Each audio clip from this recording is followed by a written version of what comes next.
Summer freshy or gentlemanly classic? Let's try to understand this misunderstood fragrance better.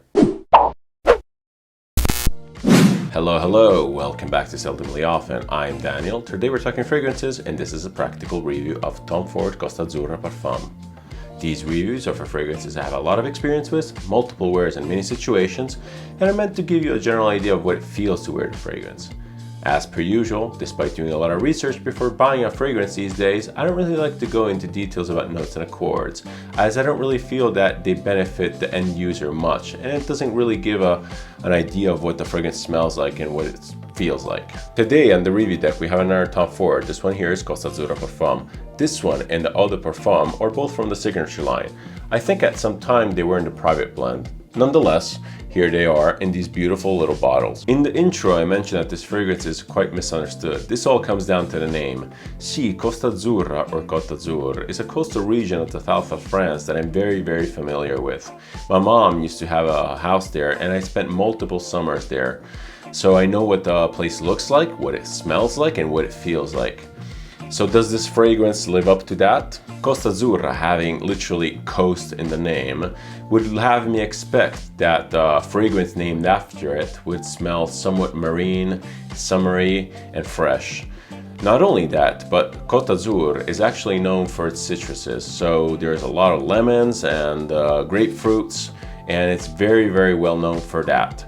So based on this, I would expect that the fragrance would be fresh, citrusy, summery, green somewhat because there's a lot of vegetation, salty, and aquatic.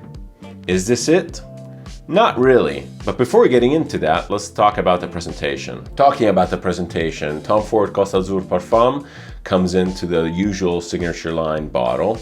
I like these 50 mls because first of all, I'll never use 100 mls with all the fragrances I have, but the 50 actually look a lot more balanced because they're like squat and they're well proportioned. They're heavy, they feel good quality. The caps are friction based. This cap specifically is quite disappointing. Inside there's like a white plastic which looks terrible. The labeling is this plaque here with an engraving, not really easy to read. It really resembles Oud Mineral in some way. We have these ridges here which kind of reflect the light. It looks pretty good. The one thing I don't like about most of these signature line bottles is that they're not transparent. You don't know what the liquid level is, and it's really hard to resell the fragrance or trade it out because you're basically guessing at this point. On to the sprayer. I mentioned this before in other Tom Ford reviews. These sprayers for these signature bottles are a complete shame. They're horrible, they spray badly, they spray little, and it's really hard to aim. But nonetheless, let's give it a couple spritzes. This one here is actually better than I thought, or better than I remember rather. While we wait for the fragrance to evaporate a little, a couple words on Tom Ford. Tom Ford is one of my favorite houses. It's one of the houses that started my fragrance journey. It started all with ombre leather. I really like Tom Ford as a guy. I think he's very stylish, charismatic, charming, and I think that he is a perfect face for the house. Although, I mean, they sold it now to Ermenegildo Zegna or something like that.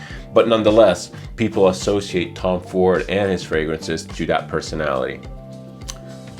Speaking of the fragrances, these are fragrances that, yes, they are designer, but they're known to be to divert a lot from the typical designer offerings, and they offer a lot more of a character and charisma and a different personality compared to the usual. And for that reason, they are, in my opinion, the perfect entry point into the fragrance world and the perfect entry point towards niche perfumery. I think that the reasoning behind why Tom Ford fragrances are so well appreciated at the general public is because they combine a little bit of daringness, a lot of character, a sense of luxury, and some uniqueness that really differentiates them from the usual designer offerings.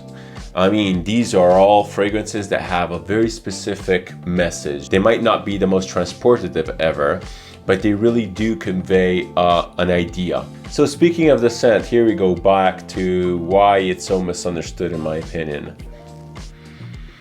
It's a beautiful scent that online is regarded a little bit as an old man fragrance. I guess that comes down to the simplicity of the scent itself. So this one here, if you look at the notes on Fragrantica, it's very, very simple. We have an opening of like lemon or citruses, and then there's like a mid of like this woodiness and cypress, and the bottom is basically amber. That's really it. And the scent doesn't really surprise you in any way. I mean, it is sort of like what it says on the tin. The opening is characterized by these citruses, so it's very lemony, it's tart, it's not sweet, it's very grown up. The scent is surprisingly oily. I guess it's because it's a parfum, so even the citrus in the opening, it really comes off as very thick and oily. And the scent itself being so oily, and I talked about this in other reviews as well, it doesn't really push off the skin much. I feel that it's kind of limited to the skin scent. It's almost right away. As soon as you spray it, it kind of stays there. But it feels like it's stuck in oil in some way. And these citruses are kind of restricted, and they feel oily and they don't really evaporate much.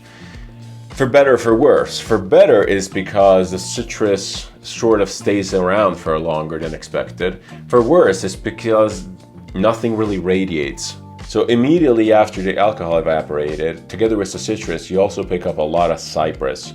What does cypress smell like? I'm very familiar with cypress as a tree in general. It's a very popular tree in Italy. And cypress has these, the leaves are these like compact, oily branches, which are very resinous.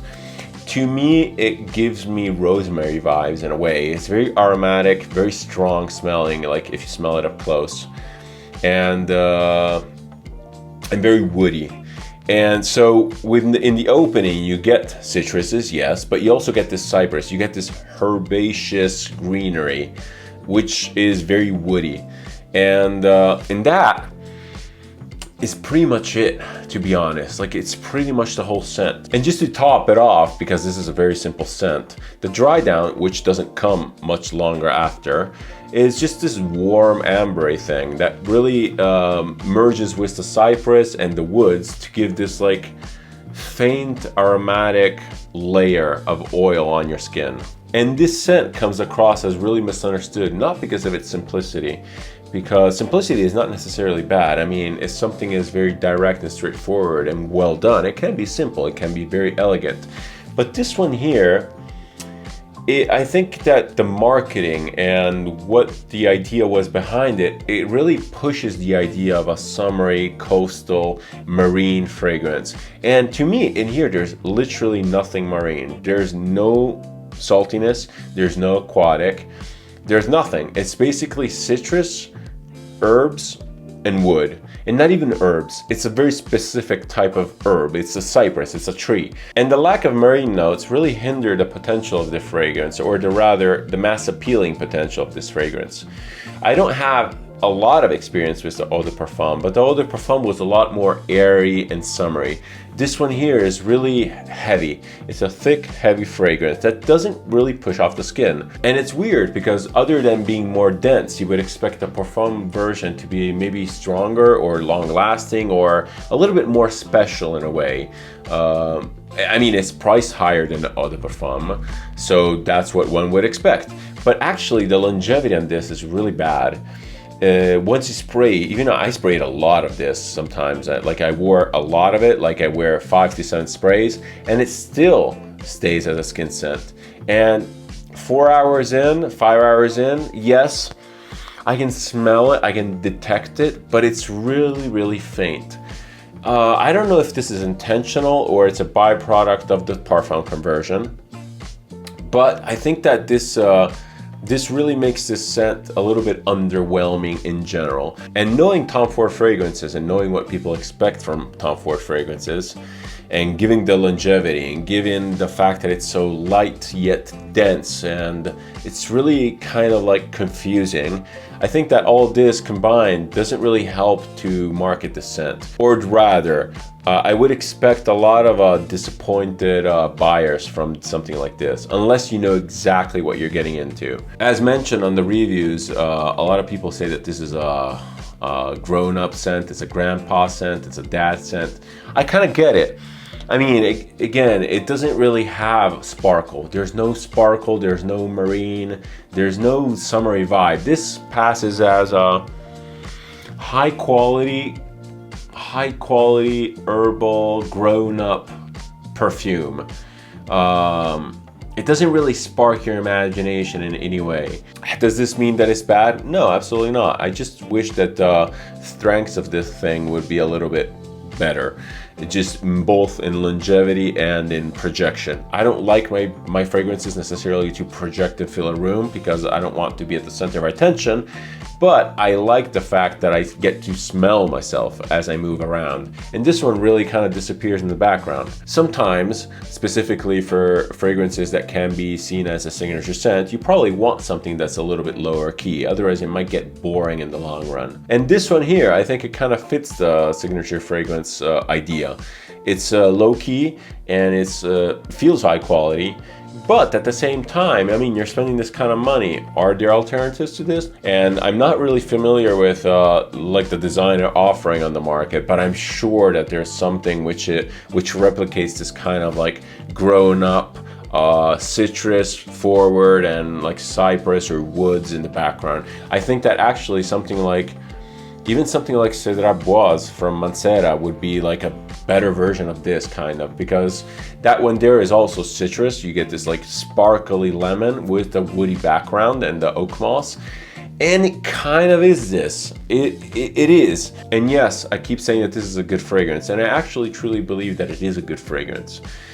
But I really can't hide that I'm a little bit disappointed in this offering. Maybe because I'm tied to the name Costa Azzurra, I was expecting something that would bring me back to that place. Maybe because I was expecting something fresher, something more marine, something to wear in the summer. Maybe because I was expecting more longevity and performance in general. But yeah, I mean, I'm a little bit disappointed, and I don't think that this one here is for me. I don't really use signature scents, as mentioned in various videos, so that really doesn't work either. If you're really keen on this, I really think that you would have to go smell it. Thankfully, Tom Ford is relatively easy to sample. You just walk into any department store and you can spray the hell out of it. Spray it on skin, because the way it develops on skin, it's really important, and you get the feeling of oiliness, I think, that you would only get it on skin. So if you're really looking for that cypress fragrance, if you're really looking for that grown-up feeling, that oiliness from the cypress, I think that this is a really good representation of that. Another one down. This review is a little bit shorter than usual, probably because I don't really have much to say about this fragrance other than what I've said. Thanks again for watching. Thanks again for your time. It's always super appreciated. If you have any comments, suggestions, opinions, just please leave them down below. I always get back to everyone. And yeah, thanks again and cheers.